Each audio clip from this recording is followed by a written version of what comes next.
നമ്മുടെയൊക്കെ മൊബൈൽ ഫോണിൽ കമ്പനി തരുന്ന വീഡിയോ പ്ലെയർ ഉണ്ടെങ്കിലും സിനിമയും വെബ് സീരീസും ഒക്കെ ഡൗൺലോഡ് ചെയ്ത് കാണുന്നവർ MX പ്ലെയർ പോലെയുള്ള തേർഡ് പാർട്ടി ആപ്ലിക്കേഷനാണ് ഇൻസ്റ്റാൾ ചെയ്യാറ്. കാരണം നമ്മുടെയൊക്കെ മൊബൈൽ ഫോണിലുള്ള വീഡിയോ പ്ലെയറിന് പരിമിതികളുണ്ട്. MX പ്ലെയറിൻ്റെ ഫ്രീ വെർഷനാണ് ഉപയോഗിക്കുന്നതെങ്കിൽ ഒരുപാട് പരസ്യങ്ങളുണ്ടാവും. എന്നാൽ ഇന്ന് ഞാൻ പരിചയപ്പെടുത്തുന്നത് ഇത്തരത്തിൽ പരസ്യങ്ങളൊന്നും ഇല്ലാത്ത ഫ്രീ ആയിട്ടുള്ളൊരു വീഡിയോ പ്ലെയറാണ്. MX പ്ലെയറിൽ ഉപയോഗിക്കുന്ന പോലെയുള്ള പല ഫീച്ചേഴ്സും ഇതിനകത്തുണ്ട്. 4K വീഡിയോ പോലും ഇതിൽ സപ്പോർട്ടാണ്. അപ്പോൾ ഈ മനോഹരമായ ആപ്ലിക്കേഷൻ ഏതാണെന്നും ഇത് എങ്ങനെ ഇൻസ്റ്റാൾ ചെയ്ത് ഉപയോഗിക്കാം എന്നുള്ള കാര്യങ്ങളൊക്കെ വീഡിയോയിൽ പറഞ്ഞു തരാം. പ്ലേ സ്റ്റോറിലുള്ള വീഡിയോ പ്ലെയറിൽ വെച്ച് ഏറ്റവും കൂടുതൽ റേറ്റിംഗ് ഉള്ള ഒരു ആപ്ലിക്കേഷനാണിത്. MX പ്ലെയറിനേക്കാളും മുകളിലാണ് ഇതിൻ്റെ റേറ്റിംഗ്. അതായത് 34K റിവ്യൂവിലും 4.8 റേറ്റിംഗ് ഇത് നിലനിർത്തുന്നുണ്ട്. അതായത് 4.8 സ്റ്റാർ. ഇതിലൂടെ തന്നെ നിങ്ങൾക്ക് ഈ ആപ്ലിക്കേഷൻ്റെ നിലവാരം മനസ്സിലാക്കാൻ സാധിക്കുന്നതാണ്. ഇനി ഈ ആപ്ലിക്കേഷൻ്റെ കൂടുതൽ ഡീറ്റെയിൽസ് ഞാൻ കാണിച്ചു തരാം. എബൌട്ട് ആപ്ലിക്കേഷനിലേക്ക് വന്നു കഴിഞ്ഞാൽ നിങ്ങൾക്ക് ഇവിടെ കാണാം. ഇവിടെ വ്യക്തമായിട്ട് തന്നെ എഴുതിയിട്ടുണ്ട് ഫ്രീ ആണ്. അതുപോലെ തന്നെ പരസ്യങ്ങളൊന്നുമില്ല. അതുപോലെ തന്നെ ഏറ്റവും കൂടുതൽ ഫോർമാറ്റുകൾ സപ്പോർട്ട് ചെയ്യും. ഒരുപാട് ഫോർമാറ്റുകൾ സപ്പോർട്ട് ചെയ്യും എന്നുള്ള ഡീറ്റെയിൽസ് ഒക്കെ പ്ലേ സ്റ്റോറിനകത്ത് നിന്ന് തന്നെ നിങ്ങൾക്ക് നോക്കാൻ സാധിക്കുന്നതാണ്.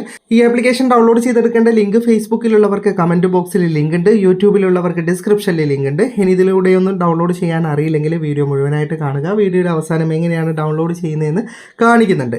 ഇനി നിങ്ങൾ ആപ്ലിക്കേഷൻ ഇൻസ്റ്റാൾ ചെയ്തിട്ട് ഓപ്പൺ ചെയ്ത് കഴിഞ്ഞാൽ ഇവിടെ ഒരു ആക്സസ് അലോ കൊടുക്കേണ്ടതുണ്ടാവും. ജസ്റ്റ് ഈ അലോ ബട്ടണിൽ ക്ലിക്ക് ചെയ്ത് കഴിഞ്ഞാൽ നിങ്ങളുടെ ഫയൽ ആക്സസിൻ്റെ അകത്തേക്ക് പോകും. ആ ബട്ടൺ ഒന്ന് ഓൺ ചെയ്ത് കൊടുത്താൽ മതി. ഇതൊരു വീഡിയോ പ്ലെയർ ആയതുകൊണ്ട് തന്നെ ട്യൂട്ടോറിയലിൻ്റെ ഒന്നും ആവശ്യമില്ലല്ലോ. അതുകൊണ്ട് ജസ്റ്റ് ഞാനൊന്ന് ആപ്ലിക്കേഷൻ പരിചയപ്പെടുത്തി തരാം. ആപ്ലിക്കേഷൻ ഓപ്പൺ ചെയ്ത് കഴിഞ്ഞാൽ നമ്മുടെ ഫോൾഡേഴ്സ് ആണ് ഇതിൽ കാണിക്കുക. നിങ്ങൾക്കിവിടെ സെർച്ച് ബട്ടൺ ഉണ്ട്. ആ സെർച്ച് ബട്ടണിലേക്ക് ക്ലിക്ക് ചെയ്ത് കഴിഞ്ഞാൽ നിങ്ങൾക്ക് അവസാനമായിട്ട് നിങ്ങളുടെ ഫോണിലേക്ക് വന്ന വീഡിയോയുടെ ലിസ്റ്റ് ഉണ്ടാവും. അതിൻ്റെ സി ഓൾ എന്ന് പറയുന്ന ബട്ടണിൽ ക്ലിക്ക് ചെയ്ത് കഴിഞ്ഞാൽ നമ്മുടെ ഫോണിൽ കിടക്കുന്ന എല്ലാ വീഡിയോയും ഡേറ്റ് അനുസരിച്ച് ഇതിൽ കാണിക്കുന്നതാണ്. ഏത് വീഡിയോ ആണ് ജസ്റ്റ് അത് ഓപ്പൺ ചെയ്യുക. MX പ്ലെയർ പോലെ തന്നെ ഒരുപാട് ഫീച്ചർ ഇതിനകത്തുണ്ട്. സ്ക്രീനിൽ ലോക്ക് ചെയ്യാനും അതുപോലെ തന്നെ സബ് ടൈറ്റിൽ കൊടുക്കാനും ഭാഷ മാറ്റേണ്ടതും അതുപോലെ തന്നെ നെക്സ്റ്റ് കൊടുക്കേണ്ടതും എല്ലാ ഓപ്ഷനും ഉണ്ട്. MX പ്ലെയറിൽ ഇല്ലാത്തൊരു ഓപ്ഷൻ ഇതിലുണ്ട്.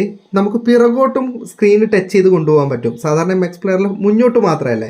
ഞാനിപ്പോൾ ടച്ച് ചെയ്യുന്നത് പോലെ പിറകോട്ട് ടച്ച് ചെയ്താലും നിങ്ങൾക്ക് വീഡിയോ പിറകോട്ട് പോകുന്നതാണ്. അതായത് ഈ ലൈന് പിടിച്ച് അഡ്ജസ്റ്റ് ചെയ്യണമെന്നില്ല പിറകോട്ട് പോകണമെങ്കിൽ. ആ ഒരു ഓപ്ഷൻ ഇതിനകത്തുണ്ട്. അതുപോലെ തന്നെ MX പ്ലെയറില്ലാത്ത ചില ഓപ്ഷൻ ഇതിനകത്ത് ഞാൻ കണ്ടിട്ടുണ്ട്. എല്ലാം വിശദമായിട്ട് പറയുന്നില്ല. നിങ്ങൾ ജസ്റ്റ് ഇൻസ്റ്റാൾ ചെയ്തിട്ട് ട്രൈ ചെയ്ത് നോക്ക്. ഫേസ്ബുക്കിലെ കമൻറ്റ് ബോക്സിൽ യൂട്യൂബിലെ ഡിസ്ക്രിപ്ഷനിലുള്ള ലിങ്ക് ഉണ്ടല്ലോ, അതിൽ ക്ലിക്ക് ചെയ്താൽ നിങ്ങൾക്ക് ഇതുപോലൊരു വെബ്സൈറ്റ് ആണ് ഓൺ ആയി കിട്ടുക. ഈ വെബ്സൈറ്റിൻ്റെ പേജ് ഓപ്പൺ ആയി കഴിഞ്ഞാൽ 10 സെക്കൻഡെങ്കിലും എടുത്തിട്ട് മാത്രമേ താഴേക്ക് സ്ക്രോൾ ചെയ്ത് പോകാൻ പാടുള്ളൂ. അപ്പോഴേക്ക് ലിങ്ക് ലോഡ് ആകുകയുള്ളൂ.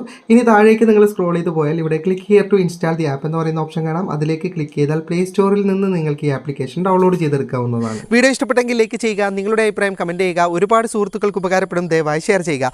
ഇതുപോലെയുള്ള വീഡിയോകൾ ദിവസേന ലഭിക്കാൻ ഫാറ്റടെക്കിൻ്റെ ഫേസ്ബുക്ക് പേജും യൂട്യൂബ് ചാനലും സബ്സ്ക്രൈബും ഫോളോയും ചെയ്യാൻ മറക്കരുത്. അപ്പോൾ വീണ്ടും മറ്റൊരു വീഡിയോയുമായി കാണുന്നത് വരെ ഗുഡ് ബൈ.